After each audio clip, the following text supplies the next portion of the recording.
Salut à tous, c'est Manu. Il neige, on est en décembre, c'est bientôt les fêtes.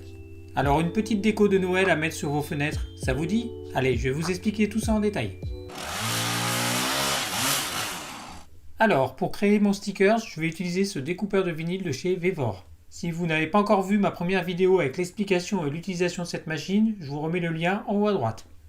Je ne suis pas le créateur de ces décors, je me voyais mal les dessiner moi-même, donc je les ai achetés pour un prix modique sur Etsy. Ils sont disponibles dans différents formats, je vous mettrai le lien dans la description. Je vais travailler avec les fichiers PNG, ce sont ceux avec les plus grands décors. Donc dans SceneMaster, je fais un clic droit, je fais insérer une image. Je choisis l'image que je veux importer et je la place sur mon espace de travail. Et première chose à faire, c'est de la mettre à la bonne dimension. Pour cela, je vais mesurer la dimension de mes fenêtres. Ici, j'ai 43 cm, donc je le reporte en millimètres dans le logiciel. Ensuite, je ne veux pas garder toutes les petites étoiles, je veux un sticker complet en une seule partie. Donc je vais avoir besoin de vectoriser l'image pour séparer les éléments comme je veux. Pour cela, je fais un clic droit et je choisis Vectorise dans Outils et Options d'image. Il m'a bien détecté les bords de l'image, l'aperçu me paraît bon, je clique ensuite sur Trace Now. Pour l'instant, tous les éléments sont fusionnés, mais je vais pouvoir faire un clic droit dissocier pour séparer les éléments. Je me retrouve maintenant avec toutes les petites étoiles à part, je vais pouvoir les sélectionner toutes d'un coup et appuyer sur le bouton supprimer de mon clavier. Mon vinyle fait 33 cm de large, donc autant optimiser l'espace et importer tout de suite la deuxième photo pour les couper en même temps. Donc même chose, on vectorise l'image, ça c'est une opération obligatoire pour l'envoyer à la découpeuse. On ne peut pas envoyer une photo à la machine, il faut lui envoyer les contours uniquement. Ensuite, je dissocie les éléments pour supprimer les étoiles et les flocons. Et enfin, je redimensionne l'image à 430 mm de large. Pour la hauteur, elle est calculée automatiquement en gardant les mêmes proportions. Pour que ma découpe démarre en même temps sur les deux images, je les sélectionne toutes les deux et je clique sur Réarranger, puis Aligner et Aligner à gauche. Et pour faciliter l'échenillage, je vais retourner l'image du bas de 180 degrés.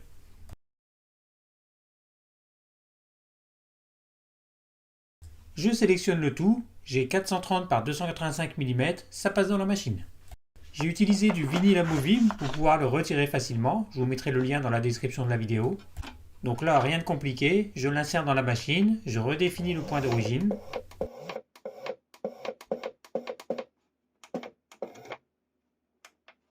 Je clique ensuite sur Envoyer, et ça apparaît en rouge parce que là, ça ne passe pas dans la machine.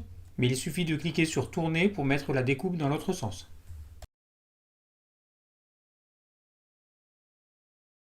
Voilà, c'est parti, il n'y a plus qu'à laisser la machine faire son travail.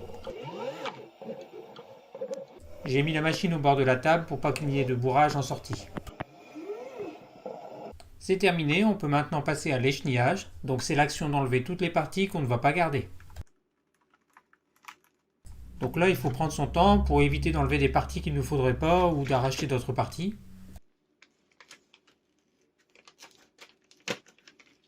C'est la partie la plus délicate, mais si on a bien réglé la force de coupe, les éléments se détachent tout seuls.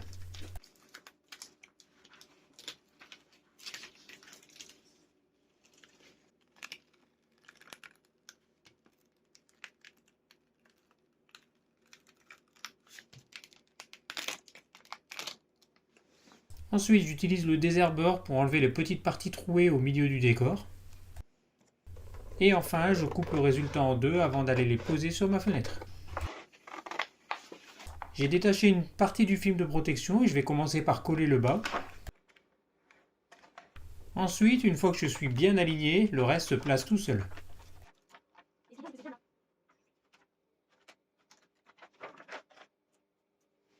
Comme c'est du vinyle amovible, on peut facilement le décoller et le recoller si ça ne va pas. Je fais pareil sur la deuxième vitre.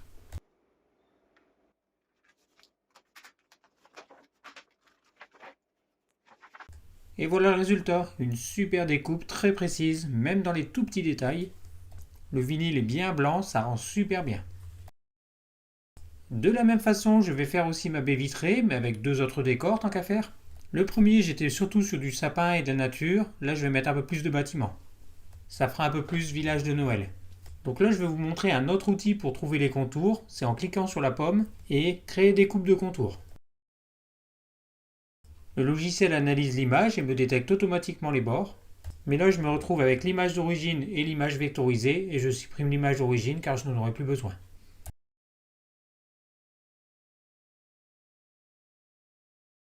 Par contre, là, les décors sont plus grands et je me retrouve avec 37 cm de large. C'est trop large pour la machine.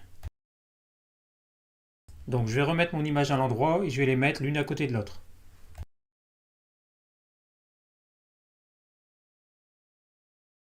Du coup, au niveau alignement, je choisis un alignement en bas.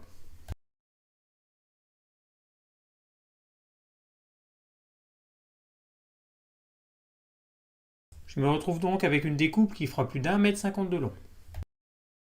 Et vu que j'ai de l'espace perdu juste au-dessus, je vais ajouter 2 traîneaux du Père Noël.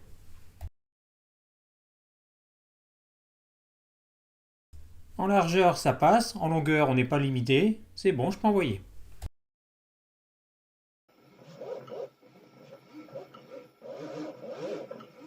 Malheureusement, c'est pas très visuel, on voit quasiment pas les découpes. Et même si je m'approche, on voit quasiment rien. Et pour info, j'ai augmenté la vitesse à 450 mm par seconde. Alors j'ai ajouté une lampe et on voit un peu mieux le travail qui est fait, et c'est très impressionnant à quelle vitesse et à quelle précision la machine travaille.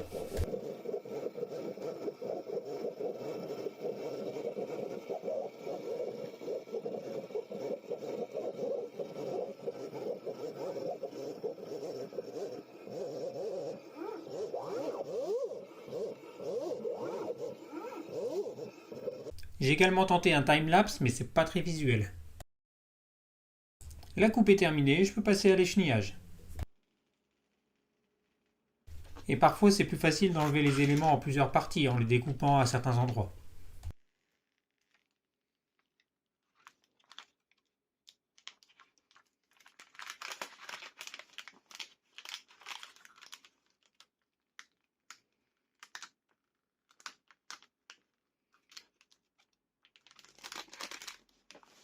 Voilà, ce n'est pas un montage, il neige vraiment dans le nord le jour où j'ai posé ces stickers. Le résultat est d'autant plus beau, on est vraiment dans le thème.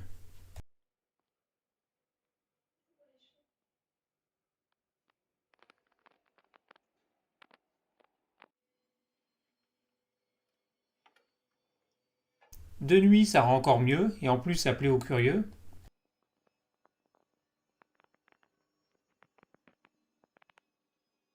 Souvenez-vous, dans la première vidéo, j'avais fait ce miroir avec pas moins de 3 fautes de frappe. Je ne l'avais même pas remarqué, vous me l'aviez signalé dans les commentaires. Eh bien, j'ai tout retiré et j'ai recommencé. J'ai corrigé les fautes, mais cette fois j'ai changé de couleur, j'ai utilisé ce bleu un peu turquoise.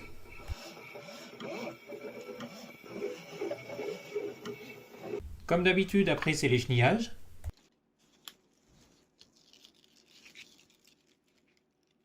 Et là, il faut encore être plus minutieux car il y a beaucoup de petits éléments.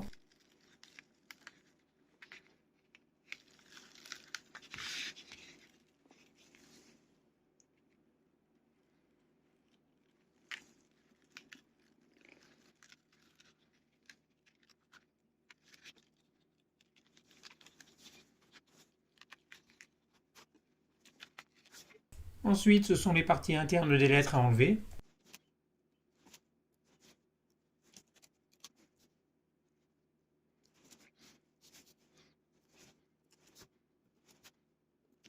Ce serait quasiment impossible de placer les lettres une par une sur le miroir, donc je vais utiliser le film papier transfert. Donc ce film va permettre de maintenir toutes les lettres ensemble pour aller l'installer sur le miroir.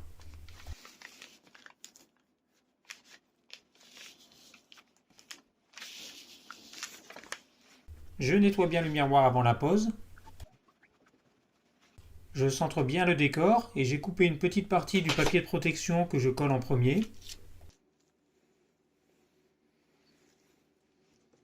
Ensuite, je n'ai plus qu'à retirer le reste tout doucement en vérifiant bien que les lettres restent bien sur le papier transfert.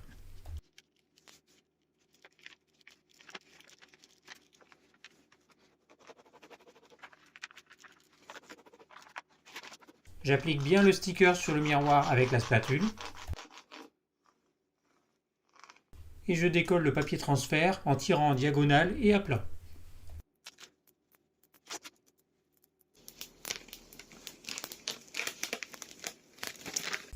Au passage, je n'avais pas vu que le point d'interrogation n'avait pas suivi, je l'ai rajouté juste après. Voilà, c'est terminé, c'est toujours aussi beau et aussi pro, et cette fois-ci sans faute. J'espère vous avoir inspiré pour vos décos de Noël. N'hésitez pas à me laisser un commentaire et un pouce. A bientôt et passez de bonnes fêtes de fin d'année.